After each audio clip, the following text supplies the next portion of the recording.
List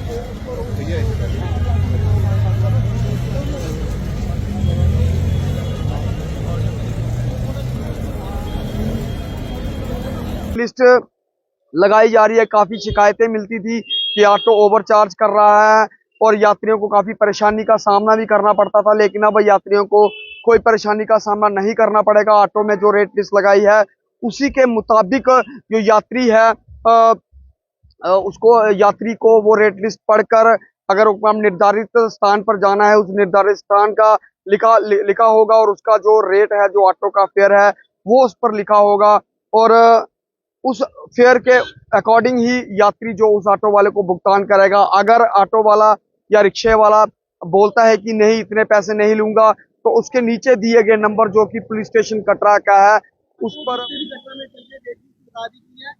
क्या rate list रहेगी, कितने पैसेंजर के लिए एक ऑटो वैलिड रहेगा? सबसे पहले तो मैं आपको ये बताना चाहूँगा कि यहाँ पे सिविल एडमिनिस्ट्रेशन को काफ़ी कंप्लेंट्स आती थी पिलग्रिम से, लोकल से, कि ये जो ऑटो हैं वो अपनी मर्जी से मनमाना किराया लोगों से वसूल रहे थे। उसको कर्व करने के लिए जो हमारी फील्ड एजेंसीज हैं, आरटीओ साहब हैं, इनकी जेएंडके पुलिस के जो लोग हैं, उन्होंने काफ़ी 15-20 दिन से हम लोगों ने मेहनत मशक्क़त किया और जो ओवर चार्जिंग थी और ओवरलोडिंग थी उसको काफ़ी हद तक कंट्रोल किया गया।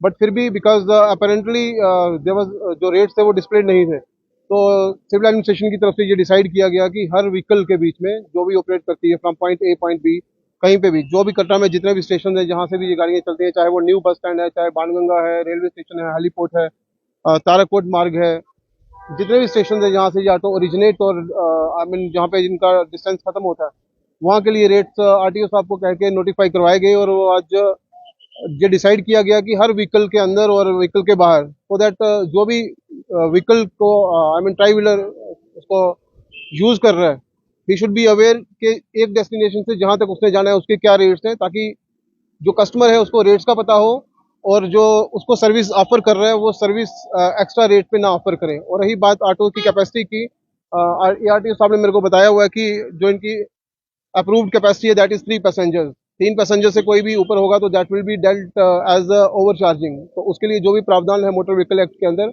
उसके तहत प्रोसीड किया जाएगा।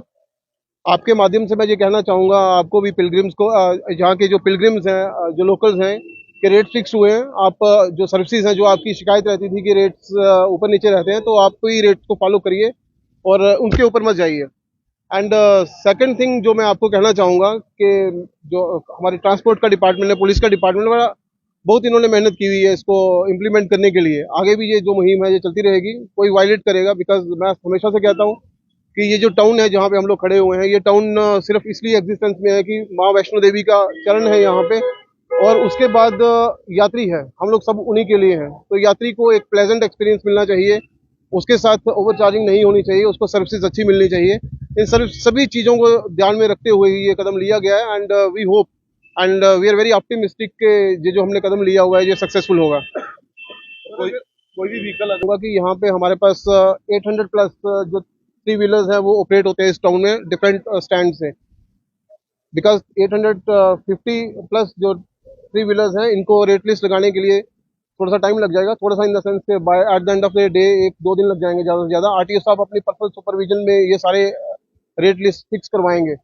कोई भी इनको सभी को एडवाइस किया गया ऑटो वालों को, जो भी इनके लोग हैं, कि उसको टेम्पर ना किया जाए। Nobody is allowed to tamper, if that is tampered so उसके लिए जो कानूनी प्रावधान होगा उसका भी काम चलेगा।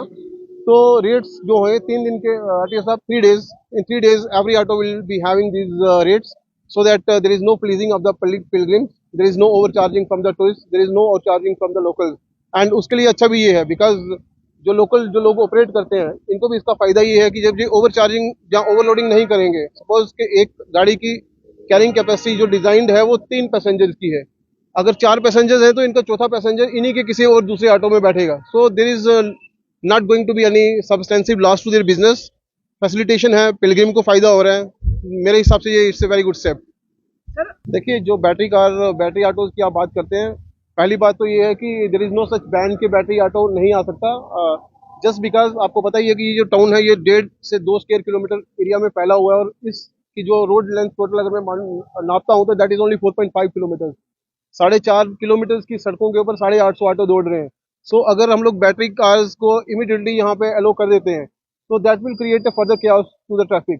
So keeping all those things into consideration, a conscious call has been taken that we will not be issuing any new permits to any autos. किसी भी ऑटो को नया परमिट नहीं मिलेगा. जो ऑटोज जिनकी इनकी लाइफ खत्म हो रही है, जिसकी ऑटो जब वो लाइफ से चला जाएगा, वो ऑटोज अपने बैटरी कार ऑटोज लेके यहाँ पे आ जाएंगे. That will also add to this. अगर एग्जिस्टिंग कोई ऑटो भी उस एग्जिस्टिंग व्हीकल को अबेंडन करके बैटरी वाली व्हीकल लाना चाहता है, he or she is most welcome to open it.